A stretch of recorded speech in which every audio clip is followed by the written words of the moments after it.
L'échange que vous allez entendre est un entretien épistémique. Il s'agit d'une conversation asymétrique dans laquelle on s'intéresse à notre interlocuteur en lui posant des questions. Au travers de celle-ci, nous cherchons à comprendre les raisons qui motivent son avis. L'objectif principal de cette forme de conversation est de passer un moment agréable et mutuellement enrichissant. C'est tout à fait juste. Salut Marco.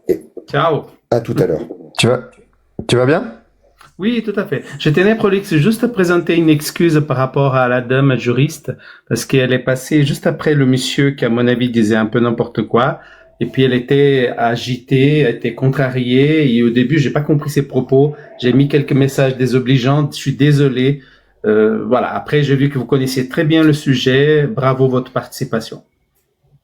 Ok, merci pour ces précisions. Qu'est-ce qui t'a fait monter? Pour toi, est-ce que le TDAH c'est une excuse à la mode ou une réalité? Alors, moi, je vais être assez clair. Bordel de merde, le TDAH n'est pas une mode. C'est la stupidité qui est une mode et qui tient. Non, c'est une réalité psychiatrique. C'est une pathologie qui, non prise en charge, détruit la vie des gens. Et malheureusement, chez les adultes, il y a encore des adultes. Dans mon cabinet, nous diagnostiquons 4 à 5 par année adultes. Non, plus que ce que je dis.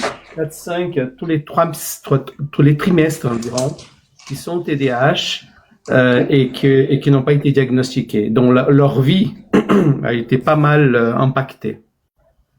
D'accord. Donc, je vais reformuler ce que tu viens de me dire. Pour toi, c'est clairement pas une mode, c'est une réalité.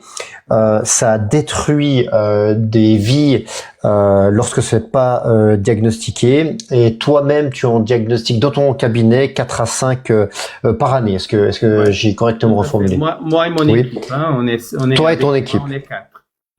D'accord.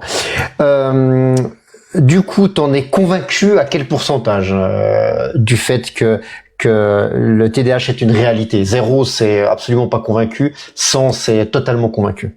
Ah, mais totalement.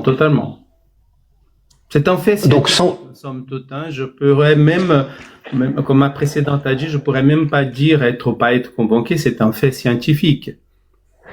Donc, ça veut dire que c'est 100%? C'est ça que je dois... Absolument. D'accord. Alors, c'est une conviction très forte.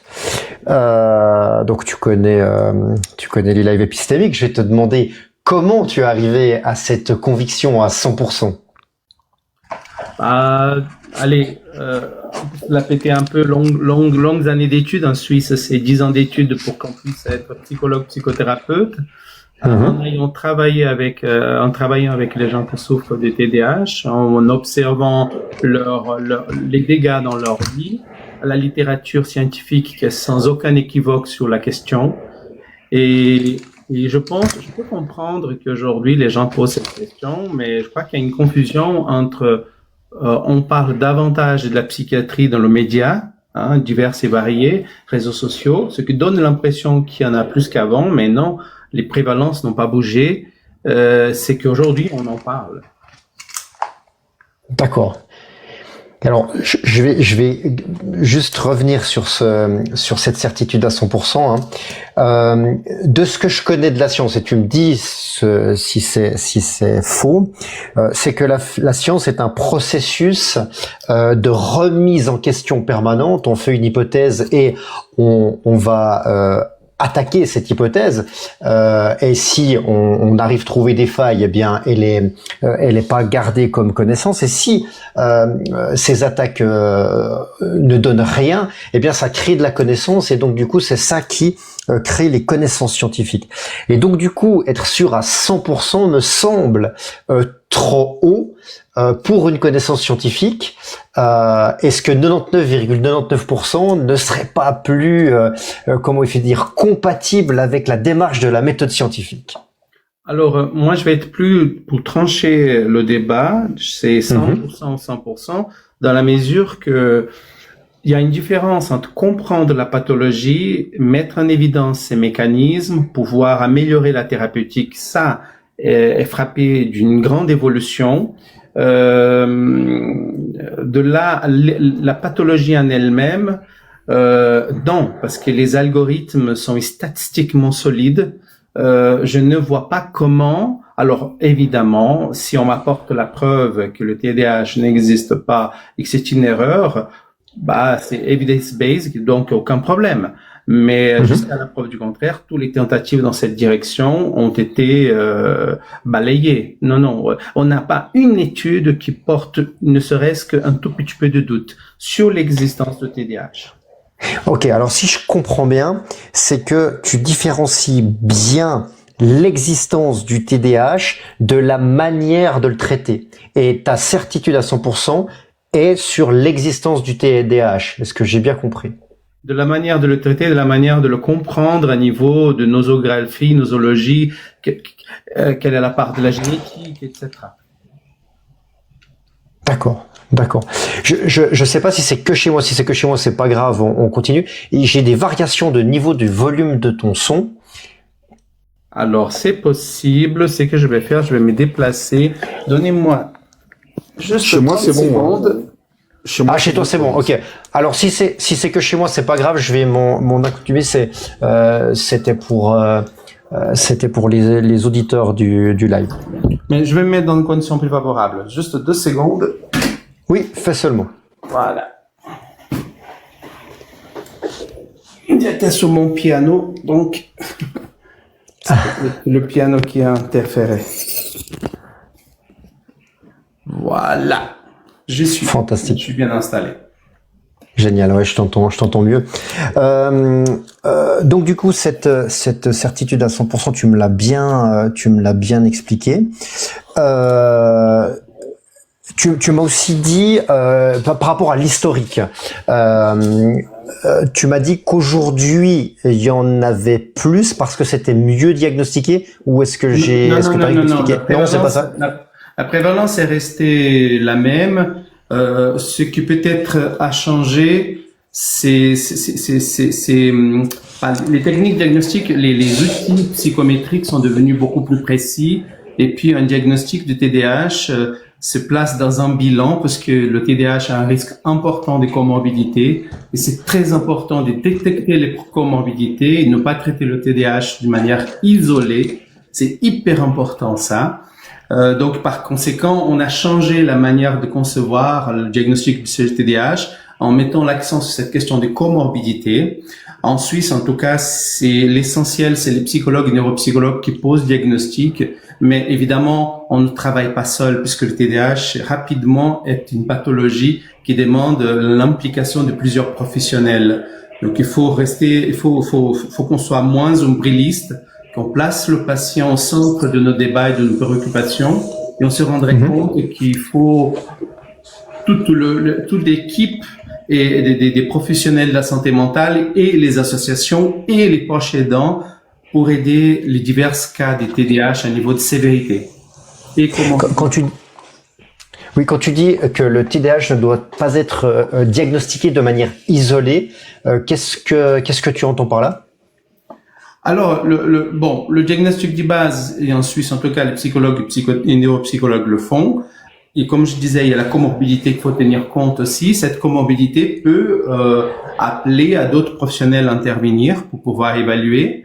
Donc, il faut juste être attentif à faire un bilan complet pour ne pas passer à côté des comorbidités qui vont impacter le traitement de TDAH ou son évolution. D'accord. Et est-ce que c'est la plupart du temps, lorsque c'est diagnostiqué, c'est fait comme ça, ou est-ce que c'est diagnostiqué de manière isolée, de ce que tu en sais? Alors, en Suisse, ça se passe plutôt bien parce que j'ai comme l'impression, sans dénigrer la France, qui est un pays merveilleux pour beaucoup de choses, est un exemple, mais en santé mentale, je crois qu'un des grands problèmes, au risque de me répéter, c'est la présence de la psychanalyse dans la santé mentale, parce que cela va impacter. Vous avez eu dans les médias la question des TSA, qui ont souffert, des patients TSA qui ont eu des retards importants à travers un traitement psychanalytique qui ne sert strictement à rien, alors qu'ils auraient pu bénéficier très tôt des protocoles ABA qui eux permettent au TSA avec déficience d'avancer, d'apprendre à entrer en lien avec ses pairs, avec le monde. Donc ça, c'est en Suisse, cette problématique est tout autre, nettement moins présente. Et voilà. Donc j'ai comme l'impression qu'ici le problème existe, mais il est d'ampleur moindre qu'en France. Mais comme je suis pas en France, peut-être je dis des bêtises. D'accord. TSA, c'est trouble du spectre autistique, c'est ça? Autistique, en effet, oui. Ouais. Puis j'insiste de dire, je rejoins ma collègue précédente, ce n'est pas une maladie, c'est une différence. D'accord. Alors merci pour cette précision. Tu parlais de la psychanalyse qui vient interférer, c'est-à-dire que si j'ai bien compris ce que tu m'as dit, c'est que le diagnostic est faussé parce que on va mettre ça sur des diagnostics, des pseudo-diagnostics selon ce que je comprends de psychanalyse, alors que c'est pas ça, et du coup la prise en charge par des techniques evidence-based, par des techniques basées sur les preuves ne sont pas appliquées. Est-ce que c'est bien ça que tu as dit? Absolument. Et puis dans le cas de TDAH, on a un débat entre qu'est-ce qu'il faut imprégner, psychothérapie ou médication. Dans notre cabinet, on tranche sans hésiter. C'est d'abord la médication une fois que le diagnostic est posé, afin de permettre aux patients de bénéficier des psychothérapies validées scientifiquement pour qu'ils puissent à terme diminuer le dosage, la prise, voire ne plus avoir besoin.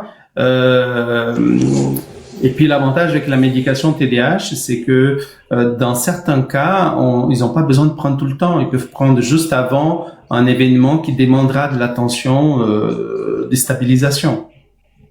Donc là, il y a une, comment il faut dire, il y a une discussion sur quelle est la meilleure prise en charge, et tout le monde n'est pas d'accord avec cette prise en charge. C'est juste une question de temporalité. Je pense que beaucoup de collègues sont actuellement d'accord de donner priorité à la médication afin que le patient soit le plus accessible possible à des formes de thérapie valides pour aider le patient. Alors, c'est pas une panacée, hein. C'est pas parce que j'ai dit qu'il y a une médication, il y a une psychothérapie, que les personnes qui sont atteintes de TDAH sont sauvées, ils s'en sortent. La situation est plus compliquée. Déjà, à quel moment le diagnostic a été donné, quels ont été les dégâts déjà que le TDAH a occasionné, et quelle est la comorbidité. Donc, la situation est plus complexe que parler que du TDAH comme s'il était isolé dans le cadre clinique du patient.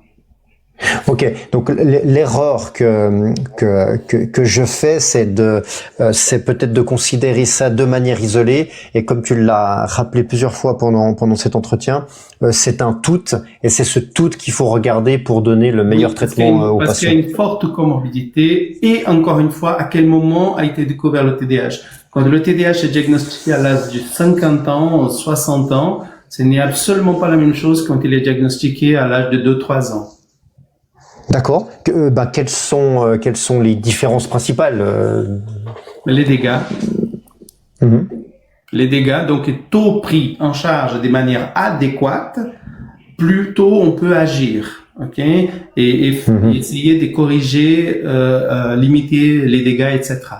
Plus tard on prend en charge, on a les dégâts à réparer qui sont beaucoup plus longs, comme échec professionnel, échec familial, errance thérapeutique, et j'en passe. D'accord. Écoute, je te remercie beaucoup. Est-ce qu'il y a une question que tu aurais voulu que je te pose, que je t'ai pas posée durant cet entretien? Alors, peut-être pas poser, mais je voulais juste préciser sur cette question. Est-ce qu'il y a un TDA, TDAH ou TDA? Oui. Pardon. En réalité, il y a un seul trouble, c'est TDAH. Ok.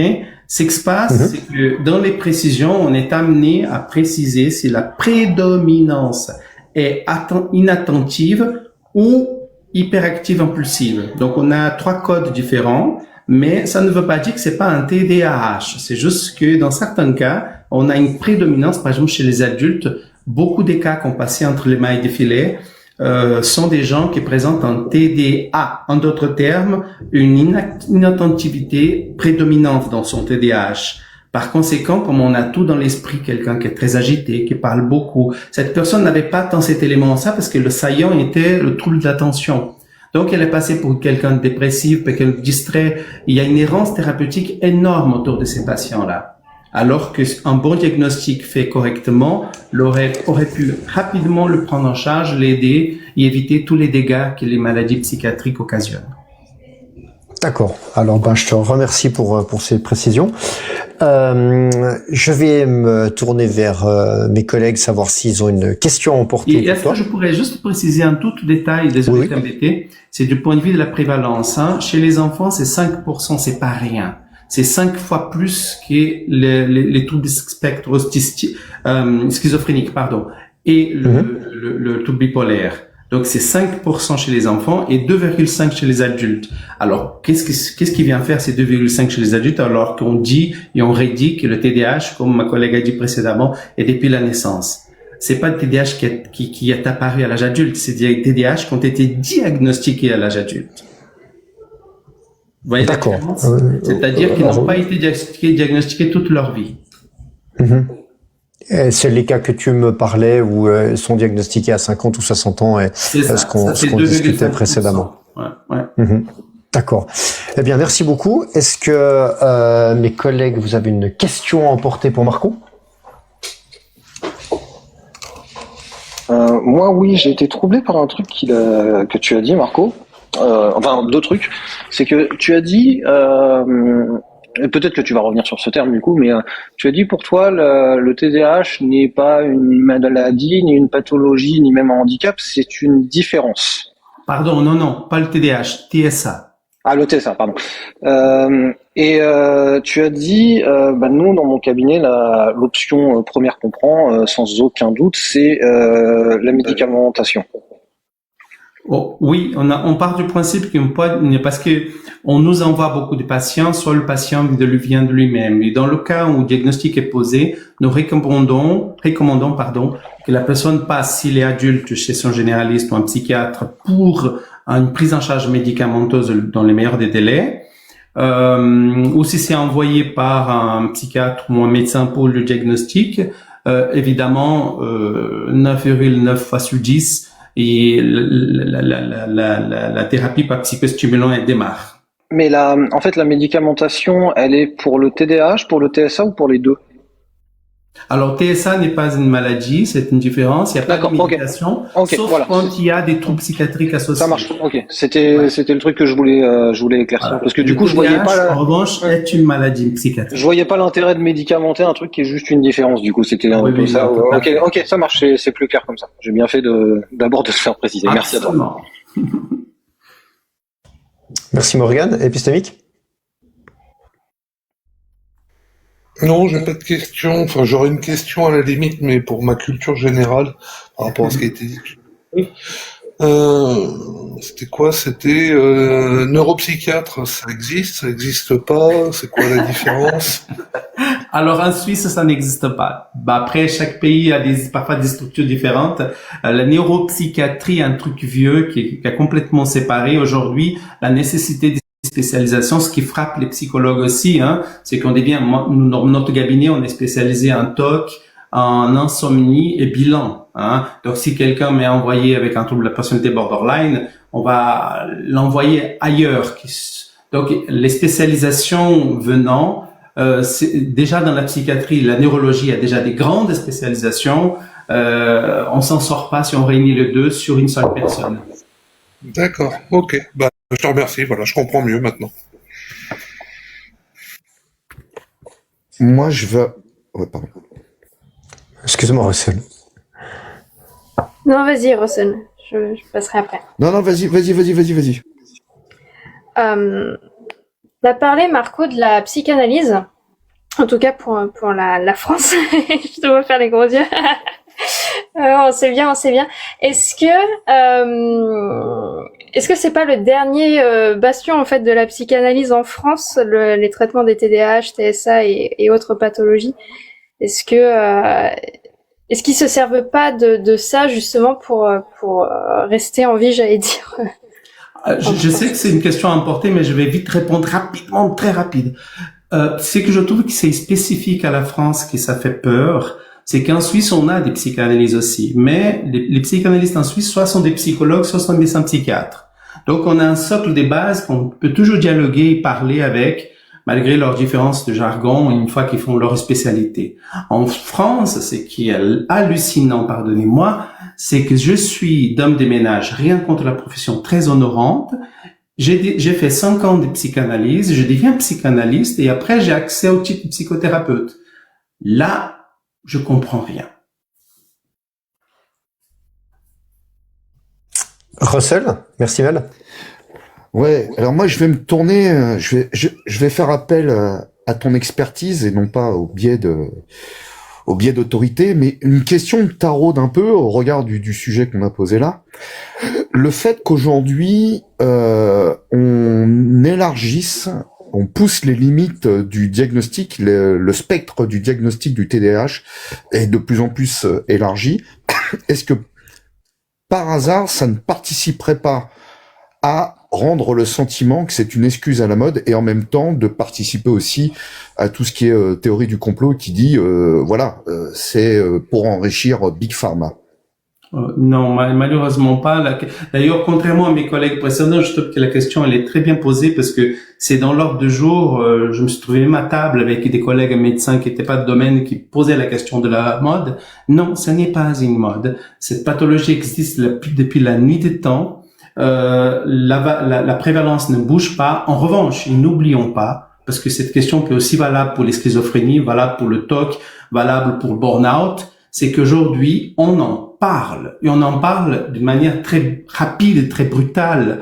Il n'y a pas un programme à la télévision qui en parle pas des troubles psychiatriques. Et vous faites de même. Donc, c'est très, très, très, très bien tout ça. Mais donc, il faut un temps de digestion pour que les gens comprennent qu'il y a une différence entre prise en charge médiatique et la réalité clinique. Juste, moi je te le dis, on n'est que entre nous, personne nous écoute. Tu as employé le terme pathologie depuis la nuit des temps. Voilà, c'est cadeau, c'est pour toi. Merci Russell. Marco, je vais te poser la dernière question que tu connais puisque tu as l'habitude de nos lives épistémiques. Comment tu t'es senti pendant notre entretien cet après-midi? Toujours très bien. Je trouve qu'en plus les sujets sont hyper intéressants parce que même s'il y a des témoignages qui peuvent nous contrarier un peu, mais c'est bien que ces gens montent, c'est bien qu'ils disent parce que ils reflètent bien les questionnements de la société. Et c'est des occasions comme ça que ça permet de corriger le tir, ça permet que les gens soient informés, ça permet que les personnes malades ou différentes puissent être mieux comprises. Voilà. Et puis juste, je répliquais parce que Mustapha dit en bas, 5% chez les enfants, 2,5% chez les adultes, puisque chez les adultes, le diagnostic est tardif, pas la maladie. Écoute, merci beaucoup pour ces précisions. J'ai aussi eu beaucoup de plaisir à discuter avec toi. Merci pour ta fidélité et puis je te souhaite une bonne fin de journée. À vous aussi, bye bye. Et moi, je te fais des gros bisous, Marco. Gros bisous. Consenti toujours, bien sûr, mais des gros bisous.